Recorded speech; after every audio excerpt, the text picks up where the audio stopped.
Good morning, my friends. Sorry I'm a little late. I've been getting myself and the house and stuff ready because we're going to Tennessee for the day.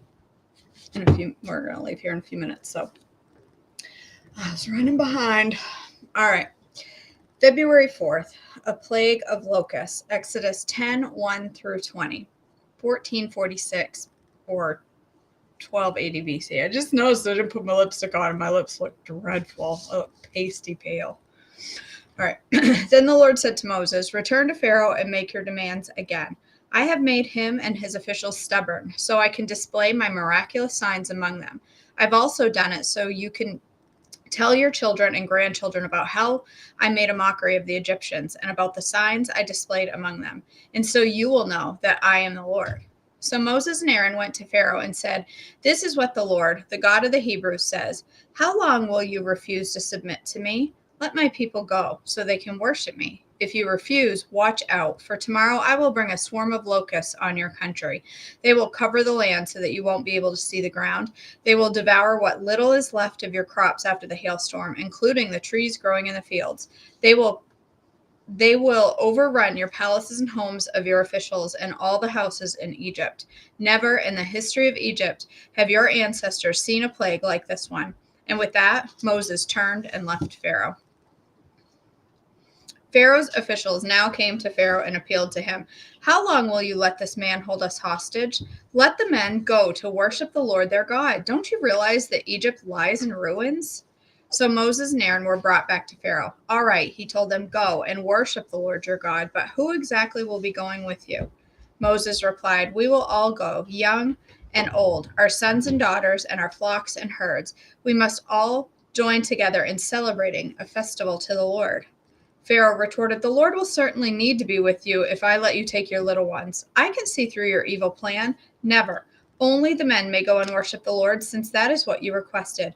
And Pharaoh threw them out of his palace. Then the Lord said to Moses, "Raise your hand over the land of Egypt. Bring on the locusts. Let them cover the land and devour every plant that survives the hailstorm."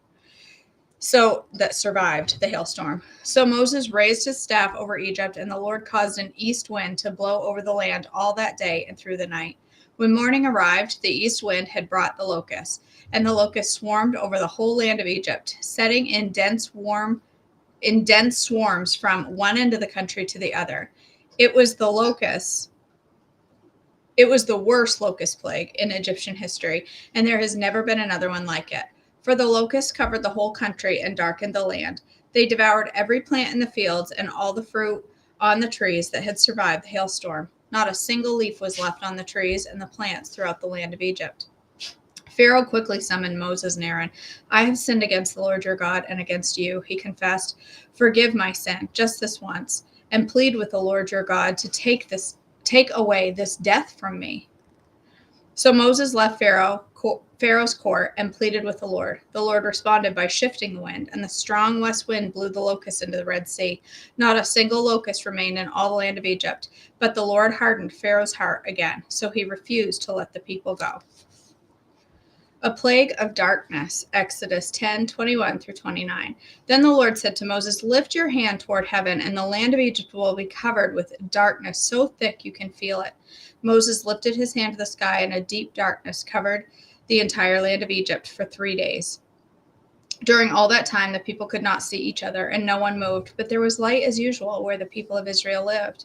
Finally, Pharaoh called for Moses, "Go and worship the Lord," he said, "but leave your flocks and herds here. You may even take your little ones with you." "No," Moses said, "you must provide us with animals for sacrifices and burnt offerings to the Lord our God. All our livestock must go with us too. Not a hoof can be left behind.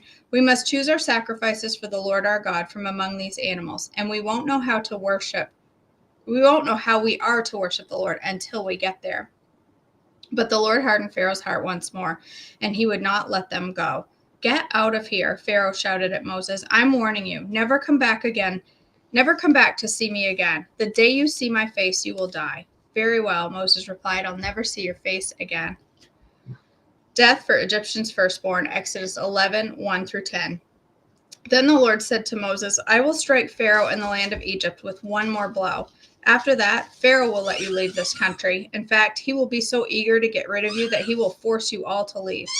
Tell all the Israelite men and women to ask their Egyptian neighbors for articles of silver and gold.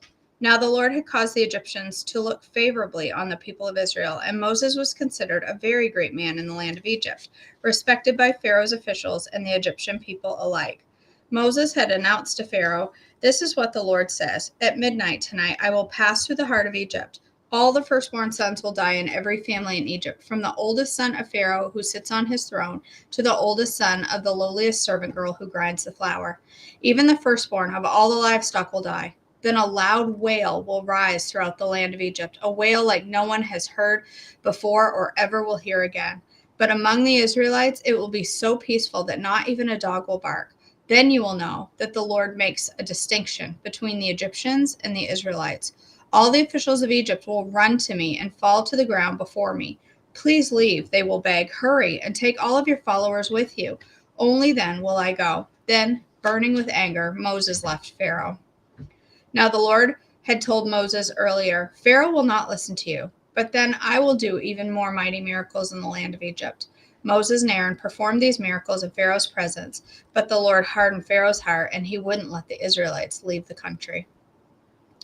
The first Passover, Exodus 12:1-30. While the Israelites were still in the land of Egypt, the Lord gave the following instructions to Moses and Aaron. "From now on, this month will be the first month of the year for you. Announce to the whole community of Israel that on the 10th day of this month, each family must choose a lamb or a young goat for a sacrifice, one animal for each household.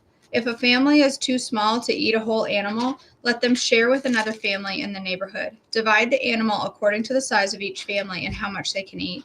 The animal you select must be a 1-year-old male lamb, 1-year-old male, either sheep or a goat with no defects. Take special care of this chosen animal until the evening of the 14th day of the first month. Then the whole assembly of the community of Israel must slaughter their lamb and a young goat at twilight. They are to take some of the blood and smear it on the sides and the top of the door frames of the houses where they eat the animal. That same night they must roast the meat over a fire and eat it along with bitter salad greens and bread made without yeast. Do not eat any of the meat raw or boiled in water. The whole animal, including the head, legs, and internal organs, must be roasted over a fire. Do not leave any of it until the next morning. Burn whatever is not clean before morning. These are your instructions for eating this meal. Be fully dressed. Wear your sandals and carry your walking stick in your hand. Eat the meal with urgency, for this is the Lord's Passover. On that night, I will pass through the land of Egypt and strike down every firstborn son and firstborn male animal in the land of Egypt. I will execute judgment against all the gods of Egypt, for I am the Lord. But the blood on your doorposts will serve as a sign, marking the houses where you are staying. When I see the blood, I will pass over you. This plague of death will not touch you when I strike the land of Egypt. This is a day to remember. Each year, from generation to generation, you must celebrate it as a special festival to the Lord. This is a law for all time.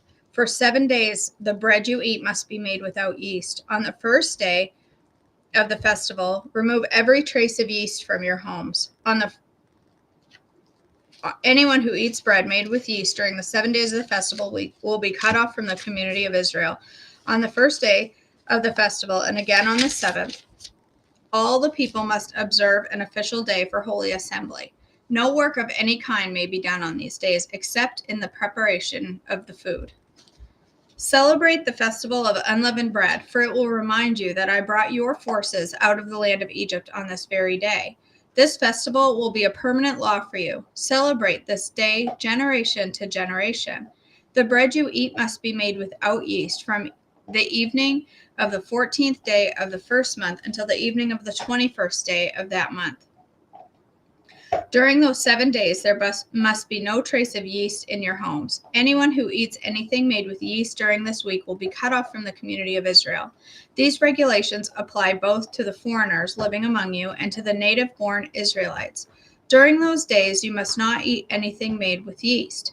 Wherever you live, eat only bread made without yeast. Then Moses called all the elders of Israel together and said to them, "Go, pick out a lamb or a young goat for each of your families and slaughter the Passover animal. Drain the blood into a basin. Then take a bundle of hyssop branches and dip it into the blood. Brush the hyssop across the top and sides of the door frame of your houses, and no one may go out through the door until morning. For the Lord will pass through the land and strike down the Egyptians. But when he sees the blood on the top and sides of the door frame, the door will pass over your home. The Lord will pass over your home. He will not permit his death angel to enter your house and strike you down. Remember, these instructions are a permanent law that you and your descendants must observe forever. When you enter the land of the Lord has promised to you, you will continue to observe this ceremony. Then your children will ask, 'What does this ceremony mean?' And you will reply, 'It is the Passover sacrifice to the Lord. For he passed over the houses of the Israelites in Egypt, and though he struck the Egyptians, he spared our families.' When Moses had finished speaking, all the people bowed down to the ground and worshipped. So the people of Israel did just as the Lord had commanded through Moses and Aaron. And that night at midnight, the Lord struck down all the firstborn sons in the land of Egypt. For the firstborn son of Pharaoh who sat on his throne, to the firstborn son of the prisoner in the dungeon. Even the firstborn of their livestock were killed. Pharaoh and all of his officials and all the people of Egypt woke up during the night. A loud wailing was heard throughout the land of Egypt. There was not a single house where someone had not died. Israel's exodus from Egypt, Exodus 12:31 through 42. Pharaoh sent for Moses and Aaron during the night. "Get out," he ordered. "Leave my people and take the rest of the Israelites with you. Go and worship the Lord as you have requested. Take your flocks and herds as you said and be gone. Go, but bless me as you leave." All the Egyptians urged the people of Israel to get out of this land as quickly as possible, for they thought, "We will all die." The Israelites took their bread dough before the yeast was added. They wrapped their kneading boards in their cloaks and carried them on their shoulders. And the people of Israel did as Moses had instructed. They asked the Egyptians for clothing and articles of silver and gold. The Lord caused the Egyptians to look favorably on the Israelites, and they gave the Israelites whatever they asked for. So they stripped the Egyptians of their wealth. That night, the people of Israel left Ramses and started for Succoth. There were about 600,000 men, plus all the women and children. A rabble of non-Israelites was with them, along with a great flocks and herds of livestock. For bread, they baked flat cakes made from the dough without yeast they had brought from Egypt. It was made without yeast because the people were driven out of Egypt in such a hurry that they had no time to prepare the bread or other food. The people of Israel had lived in Egypt for 430 years. In fact, it was on the last day of the 430th year that all the Lord's forces left the land. On this night, the Lord kept his promise to bring his people out of the land of Egypt. So this night belongs to him, and it must be commemorated every year by all the Israelites from generation to generation. Instructions for the Passover, Exodus 12:43 through 51. Then the Lord said to Moses and Aaron, "These are the instructions for the festival of Passover. No outsiders are allowed to eat the Passover meal, but any slave who has been purchased may eat it if he has been circumcised. Temporary residents and hired servants may not eat it. Each Passover lamb must be eaten in one house. Do not carry any of its meat outside and do not break any of its bones. The whole community of Israel must celebrate this Passover festival. If there are foreigners living among you who want to celebrate the Lord's Passover, let all their males be circumcised. Only then may they celebrate the Passover with you like any native-born Israelite. But no uncircumcised male may ever eat the Passover meal. This instruction applies to everyone, whether a native-born Israelite or a foreigner living among you." So all the people of Israel followed the Lord's commands to Moses and Aaron. On that very day, the Lord brought the people of Israel out of the land of Egypt like an army.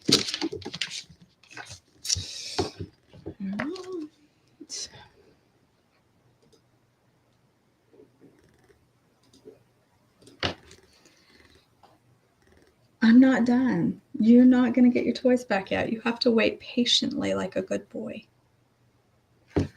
He's staring at the desk because I stole all of his toys. All right.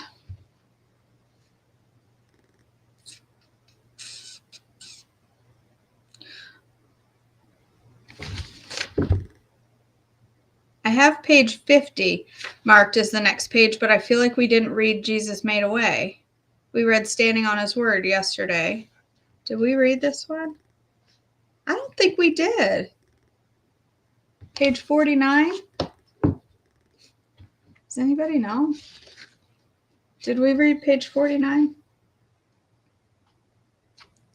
Sometimes I read and my mind is somewhere else and I completely miss a reading. I do okay, and then all of a sudden my brain is somewhere else, so I don't know if I've actually read it or not. Let's just read it again. And if we already read it, well, then the Lord meant us to hear it twice. Jesus made a way. Page 49. Jesus came to bring his people back to walk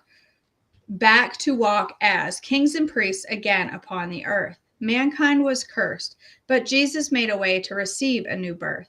He came to deliver his people from sin and the penalties of sin, redeemed from the curse of the law, poverty, sickness, death, and broken fellowship with the heavenly kin.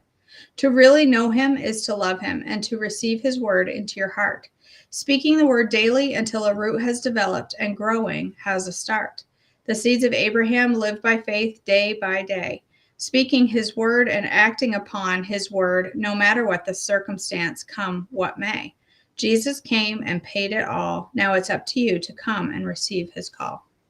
January 19th, 1983. Galatians 3:13 says, Christ has redeemed us from the curse of the law, being made a curse for us, for it is written, cursed is everyone that hangeth on a tree. I think we did read this. Did we read it? I can't. It's terrible. Galatians 3:29. And if ye be Christ, then ye are Abraham's seed and heirs according to the promise.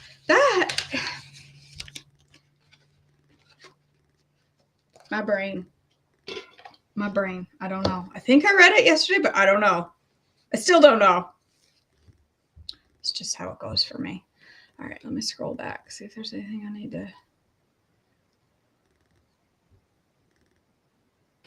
Me either, Meredith.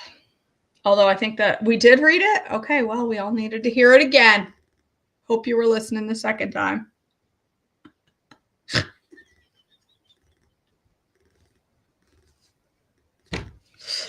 Oh my goodness. I didn't remember it until I got to the verses, and then I remember the verses. I couldn't handle that either, Meredith, but the plague of darkness, well, any of the bugs I wouldn't be a big fan of, but the plague of darkness, not being able to see, I wouldn't like that. I don't do well in the dark. Every time I get in bed in the dark, I have to run and jump on the bed because I'm afraid there's a gremlin underneath it that's going to grab my foot. Thank you, 1980s movies. All right, let's go ahead and end our day, end our time, or start our Sunday in a word of prayer. Father God, we thank you so much for this opportunity to come together today. Thank you for each and every woman that has joined today and those that are going to watch later. I just thank you. Excuse me. I thank you for this blessing to be able to come together and read your word together and the lessons that you give us each day, sometimes 2 days in a row. And I just thank you for that. God, I pray as we go about our day that you will help us to be in prayer for those around us that are struggling, to be the hands and feet of Jesus to somebody that needs it, to somebody in our life that's struggling, needs an upper hand. And God, I just pray that you will help us to be that person to provide that. I pray today that you will give us all safety as we go about our day. I pray for our trip to Tennessee that you will keep us safe on the roads and bring us back safely. My goodness. I pray, Father, for Molly today, that she will continue to heal and recover, and that you will give her comfort and peace today as she goes about her day. God, thank you again for this opportunity to join together, and I pray that you will just help us all keep our eyes and hearts focused on you in everything that we say and do. In your precious name, amen. Okay, my friends. All right. Well, thank you so much for joining me for a second time for the same reading.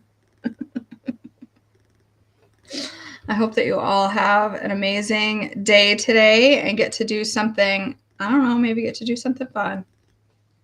Go find somebody to bless today. And I will see you all back tomorrow morning for Monday devotions. Have a great day. Love you guys.